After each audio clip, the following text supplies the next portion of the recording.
I'm Sarah Repp reporting from the SMC News Desk. Democratic Governor Laura Kelly has vetoed proposed income tax cuts and accused GOP lawmakers of trying to revive a nationally notorious fiscal experiment. The bill Kelly vetoed on Friday would have saved individuals and businesses $284 million over 3 years. Republicans could try to override her veto next month.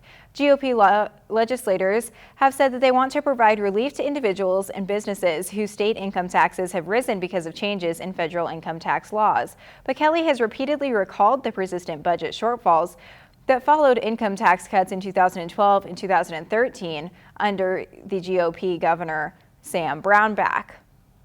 A jury has recommended the maximum possible sentence for a Kansas City man convicted of killing 2 women about a decade apart. The Cass County jury on Friday recommended that he be sentenced to life in prison for second-degree murder in the death of 21-year-old in 2016 and 15 years in prison for voluntary manslaughter in the killing of a 17-year-old in 2007.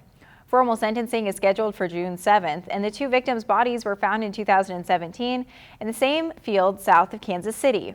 Prosecutors say that he killed them because they rejected him. His defense criticized the investigation and suggested that his half-brother killed the women.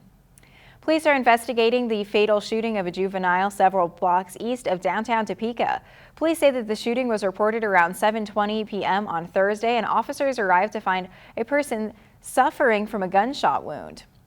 The person was taken to an area hospital and pronounced dead. Police say that the victim was a juvenile and that they are withholding the victim's name. No arrest had been reported in the shooting by this morning. Leavenworth police say that a 12-year-old boy who was shot to death outside a pharmacy was not the intended victim. Police say that the man of Kansas City, Missouri was shot Wednesday night near the Care Pharmacy in Leavenworth. He died at a Kansas City hospital. Leavenworth Police Chief Pat Kitchen says that the officer called to the pharmacy didn't find any victims, but were notified later about the death. Kitchen said that it was very clear that the child was in the wrong place at the wrong time. 2 suspects, a 25-year-old Darvon Thomas and a 17-year-old male, have been charged with the murder. Investigators are still trying to determine what prompted the shooting. Scientists want schools in Kansas to stay away from potentially harmful air cleaner machines and turn them off if they're already in use. The electronic air cleaners go by a lot of names, such as bipolar ionizers, electric air cleaners, or a variety of other names. The group of scientists says vendors used unproven claims of ridding air indoors of COVID-19 to market the devices to the schools, but researchers say that they have found no evidence that the machines actually work. Marcel Harmon is a building scientist based out of Lawrence who is currently warning schools not just to rely on the machines. Just don't do it at this point, Harmon says. And if you have already installed it in your building, we would suggest that you consider turning it off. 14 engineers and chemists signed an open letter warning that some brands of the air cleaning devices are discharging dangerous chemicals into the air. The Lawrence area has lifted more coronavirus restrictions, with a growing number of University of Kansas employees and students getting vaccinated. The Lawrence Journal-World reports that the Douglas County Commission voted on Wednesday to eliminate the mass gathering limit while keeping its mask mandate in place.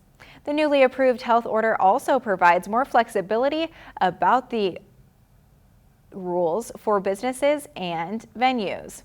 Andrew Foster, the university's emergency management coordinator, said on Wednesday that 62.7% of KU's employees and 17.7% of its students had received at least 1 dose of a COVID-19 vaccine as of Monday. Those figures include people who were vaccinated through the university and those who told the school that they had been vaccinated elsewhere. Kansas Republican Senator Roger Marshall is among a handful of conservative U.S. senators who is opposing moving forward with a Democratic-sponsored measure for confronting hate crimes against Asian Americans.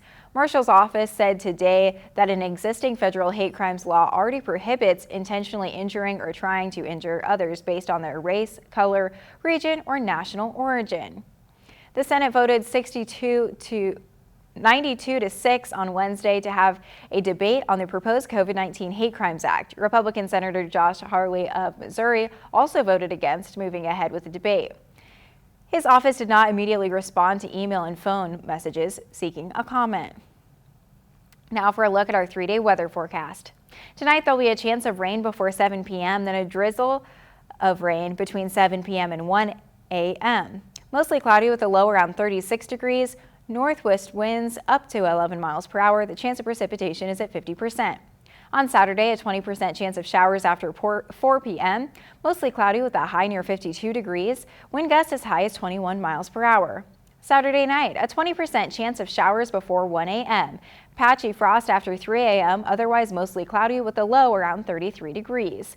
West-northwest wind up to 13 miles per hour. Then on Sunday, widespread frost before 7 a.m. Otherwise it'll be sunny with a high of 62. Northwest winds up to 10 miles per hour. Sunday night, clear with a low around 38 degrees. On Monday, it'll be mostly sunny with a high near 61, and Monday night, there will be a chance of rain before midnight, then a chance of rain and snow between midnight and 5 a.m. Then a chance of snow after 5 a.m., mostly cloudy with a low around 30 degrees, and the chance of precipitation is currently at 50%. I'm Repp reporting from the SMC News Desk, wishing you a good evening.